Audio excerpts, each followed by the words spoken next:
This is Wayne Bennett with eCRM and RangeMe, and I'm real excited today to have two very important Walmart leaders with us today.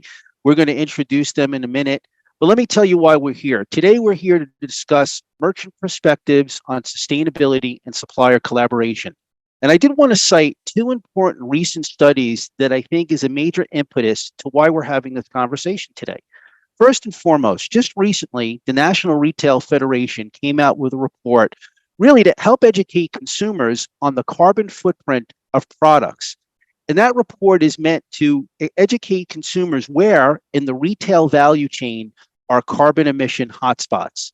And interestingly enough, retailers like Walmart, who lead the global supply chain, have done many things to improve their assortments and offer better packaging options to help reduce these issues. Secondarily, for the suppliers on the call, a recent report by McKinsey and Nielsen IQ support that suppliers that make ESG claims have a 2% higher growth rate than those suppliers that do not. So, in this discussion today, we are going to talk to these two Walmart leaders about the Walmart sustainability journey and considerations for suppliers when speaking to the merchant team, as this is becoming a new currency of retail. So today we've got two experts. We've got Marco Reyes and Ana Fernanda Arguello Guerrero, who will share with us today some insights and thoughts about this topic. So Marco and Ana, welcome. Please introduce yourselves. Tell us what you do at that fine organization in Bentonville, and we'll get into the Q&A. Absolutely. Thank you so much for having us. It's an honor for sure. So Ana Arguello, I've been with the company for 17 years. I love this company, just the right values, supporting people and always doing the right thing.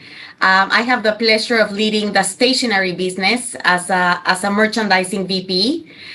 So when you think about back to school, my team is behind the scenes putting all of that together to serve the customers. Thank you for being here. I know that's big business at Walmart, and I appreciate your time.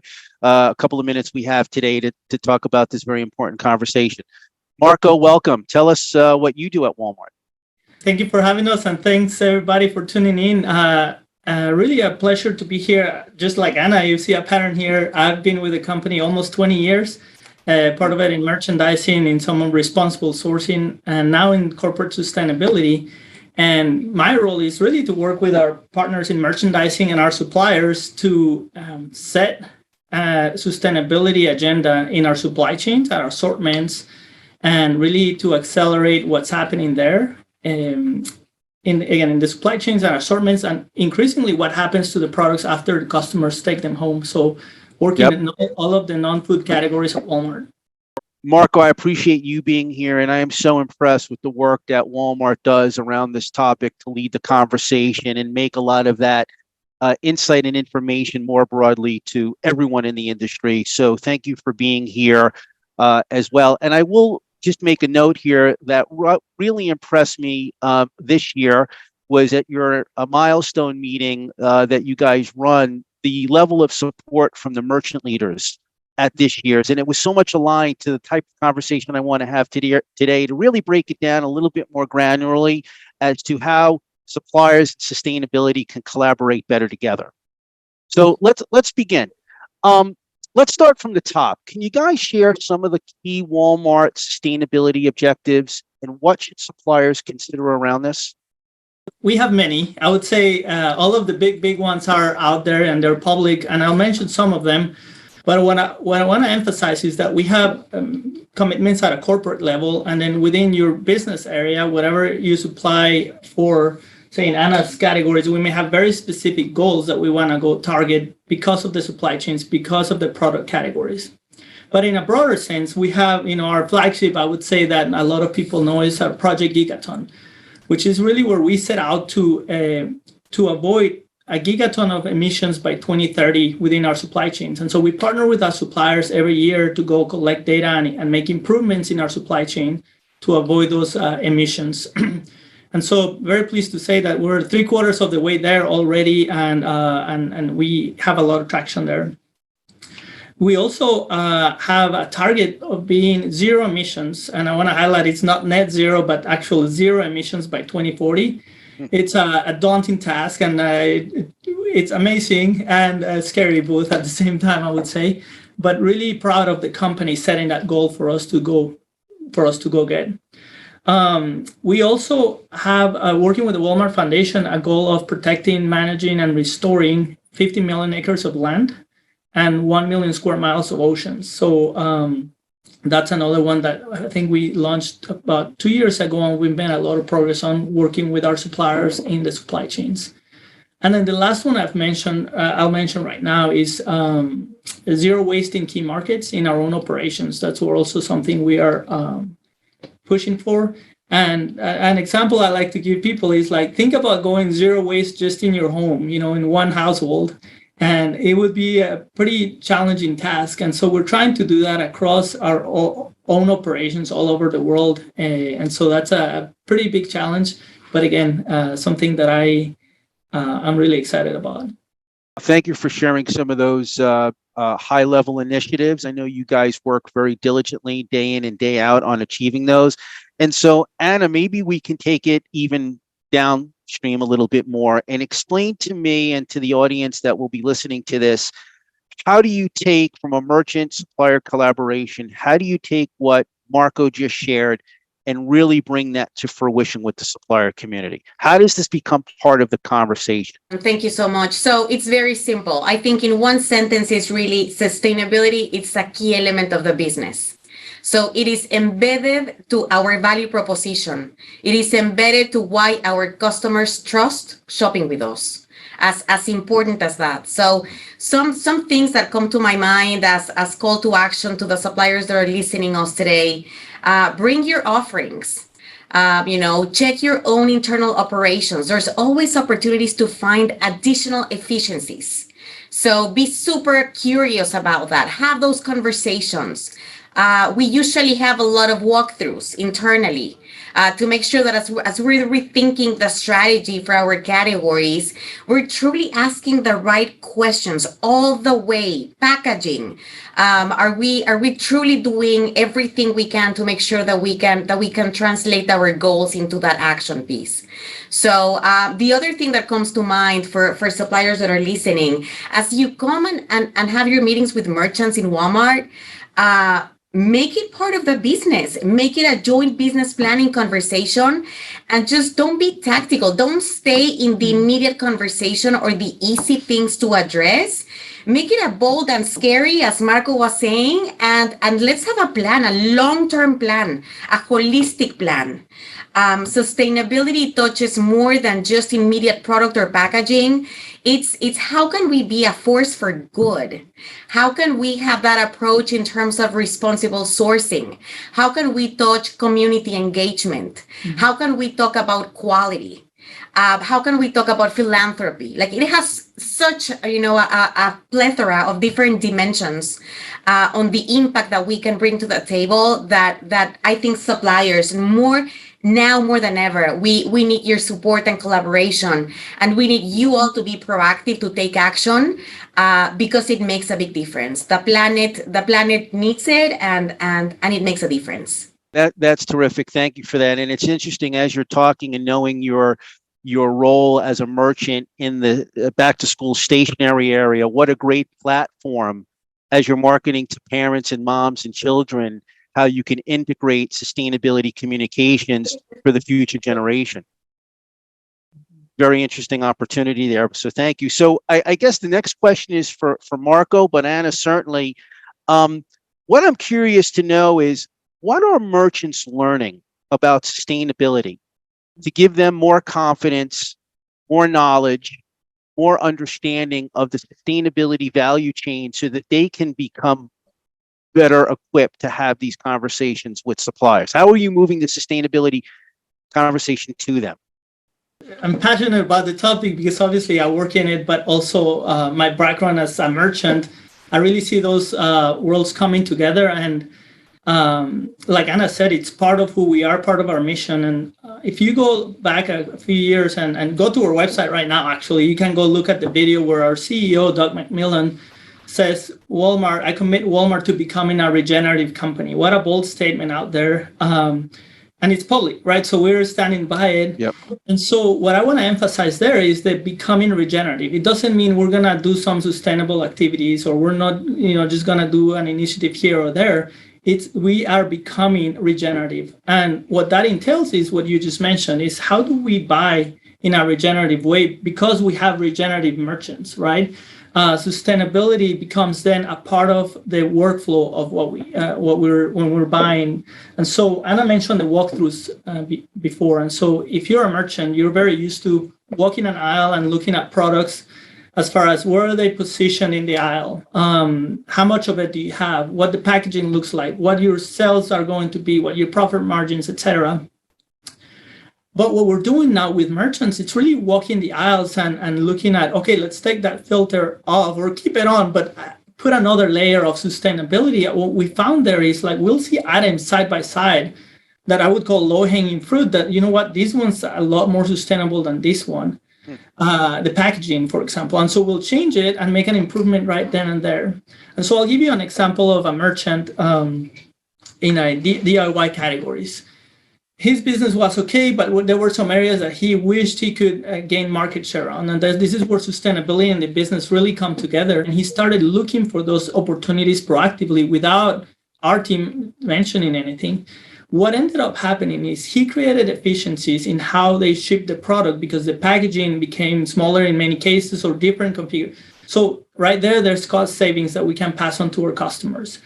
Because he created some space, his shelf space doesn't look more cluttered, but he was able to add another shelf, which means more products that he can offer to our customers, so more assortment to our customer, right? All of a sudden, his market share is not struggling in some areas because he can actually represent those products. So he's saving in emissions in shipping. He's saving in packaging and the packaging that we're putting out there. He took a bunch of plastic out and put recyclable or recycled materials. He created more opportunity for his business. And that's just one example of what we're doing in general with merchants. That's just from a business perspective. From a hard, what I would call perspective, we have so many people that are so passionate about this work. And oftentimes we try to be respectful of the business and say, we know you have a lot on your plate. How about we do this much? More often than not, and I'm not just saying this, it's really exciting to hear them say, like, what about this? Why don't we do this? And we're like, let's go. And so we are actually now to the point where merchants are pushing us to go farther and faster. That's great. Anna, did you want to add something from the merchant perspective? I think the summary from everything that Marco is saying is that this work drives business. So it's not only the right thing to do, but you will actually see more sales and profitable sales coming out of this work. And also you will see consumers, they will see that you're paying attention to something that is so relevant. And there's that trust factor that I mentioned before, that it's so relevant, so that they can continue to come back and know that, that we are that preferred choice, that destination for them, that they can trust Walmart. That means everything to us. But the other thing that it's important is that we are teaching the merchants. We can give them trainings, and we do. I mean, we have pretty strong platforms around education. But I think it's important for us to make sure that they understand that this is not an initiative. It's not a project. This is who we are as a company. So it's really embedded and core to the values that we stand for. It's timeless. We can do more. And that brings a domino effect. As Marco was saying, it just creates this natural passion and this natural commitment, and it's pretty contagious. And also merchants, we're pretty competitive. So once you see that DIY merchant, that he's doing something, then you have a lot of merchants trying to take it to the next level. So Sure. we like that. Yeah, that's terrific. Thank you both for your comments. And what really for me was an insight here is the fact that, Marco, you are doing the walkthroughs with the merchants. And that's, I think, proof in the pudding to really show how you guys are making this a commitment and part of the process, and overlaying that sustainability view into the line review, reset, walkthrough, period. I mean, I think that's just terrific. And I think the suppliers that are listening, if they're not already or they're giving it second rate time, think about this more as, to your point, Anna, like more part of your approach in leveraging the assets that you have in delivering the sustainability outcomes to this organization. Obviously, the sustainability journey has evolved. It's part of a conversation now, more so today than ever. Some are believers, some might be not believers. But the question I have here from your perspective, from the retailer perspective, is what recommendations do you have for suppliers who really want to become leaders in the sustainability conversation? I mean, there are leaders already, and we're trying to raise the tide, right, to make this more part of the common day DNA. So those suppliers that are not on board, what do you say to them to get on board? So if you want to take that one? Sure, yeah. If you're a Walmart supplier, for sure, joining Project Gigaton is kind of like table stakes. And what that means is like going out there and reporting, setting some goals in your own operations, reporting on them, measuring your emissions, and really participating in that. Because what that does, it provides you a platform to go do that.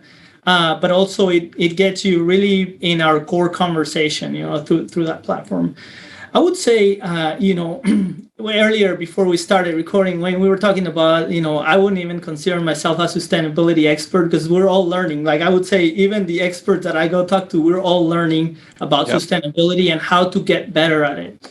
Right. And so I would say, start the journey where you're at. Go learn, go educate yourself. We have some resources for suppliers out there.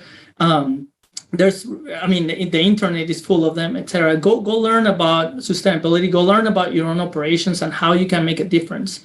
A framework that we use that may be helpful for suppliers would be like, we look at 4 areas: climate and emissions, nature, waste, and people. And so if you look at your own operations and look at the mirror and say, how are we doing in these areas and what do we need to go learn? I think that's a good start.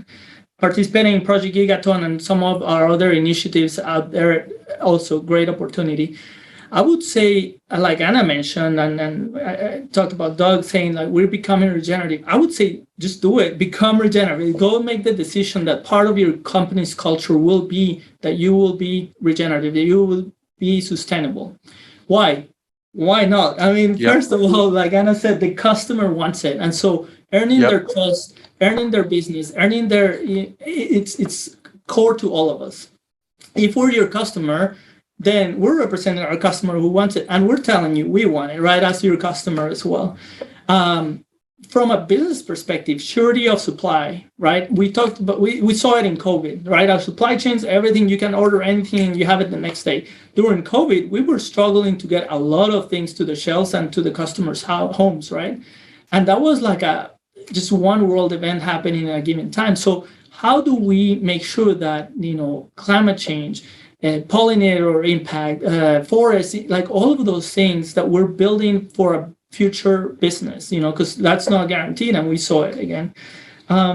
Competition. If you're a competitive person like the merchants are, and I mentioned, which you should be, by the way, we have seen in this space some great big established brands that you would all know all of a sudden be threatened by up-and-coming brands because they came with innovation, right? That's name of the game.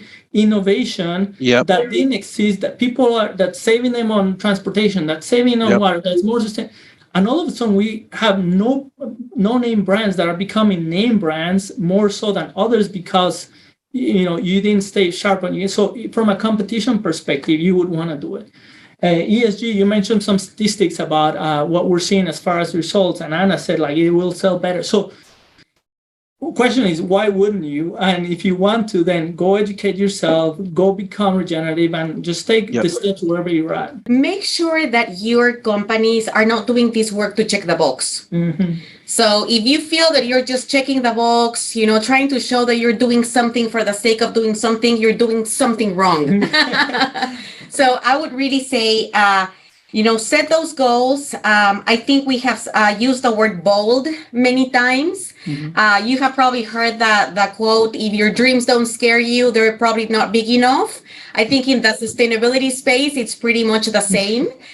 Be super ambitious with those goals. And one more thing, track the goals, Yep. make them measurable. And I would agree with you. And I think we could probably have a whole different discussion on goal tracking, right? I mean, certainly that's something that I know everyone talks about, but I agree 100%.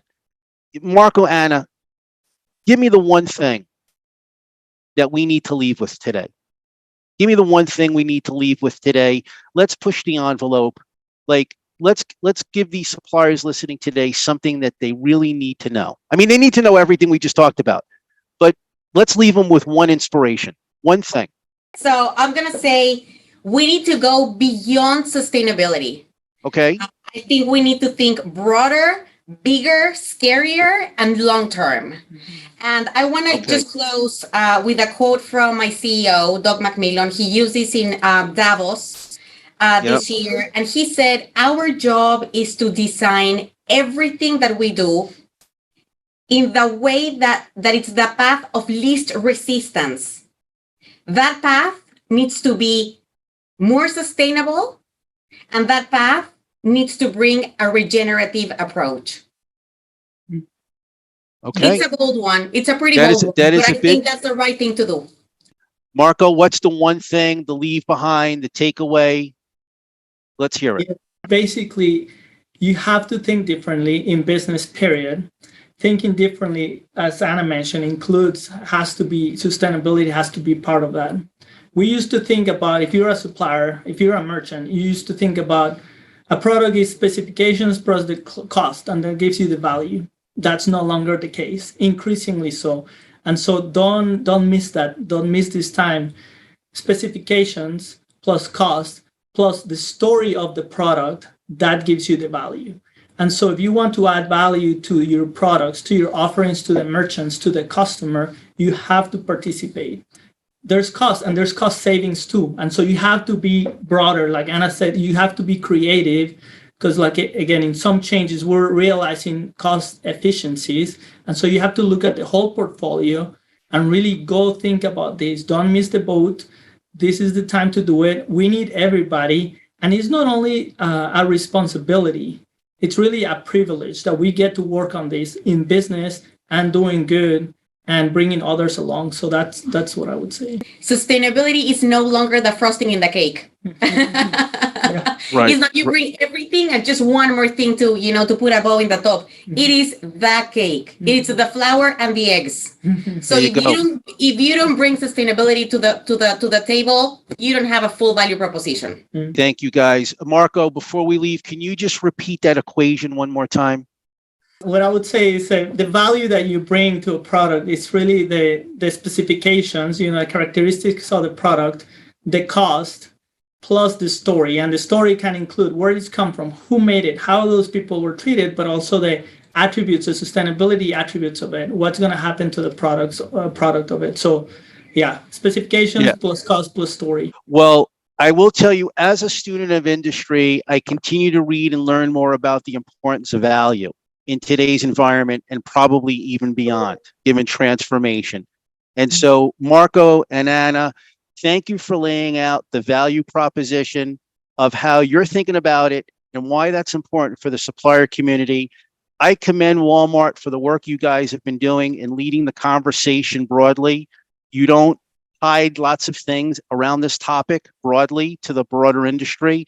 And I commend you for that. And I think that's terrific. And that's why I wanted to have you guys together today, so that the suppliers that listen in really understand and to begin make this part of their practice.